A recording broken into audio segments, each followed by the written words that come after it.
in my do one question each day. 2 more than 15 is blank. So, guys, we need 15 in our head and 2 fingers. So after 15 is how much? Yes, it is actually 16 and then 17. So what number over here has a number 17?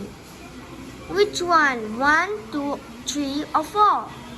Yes, it's 3. Let's write down 3. Let's draw a bracket and 3. And next to it, let's draw 17. Thank you guys for watching my do one question each day question. Hope you enjoyed and tell me what you learned. Comment below. Bye.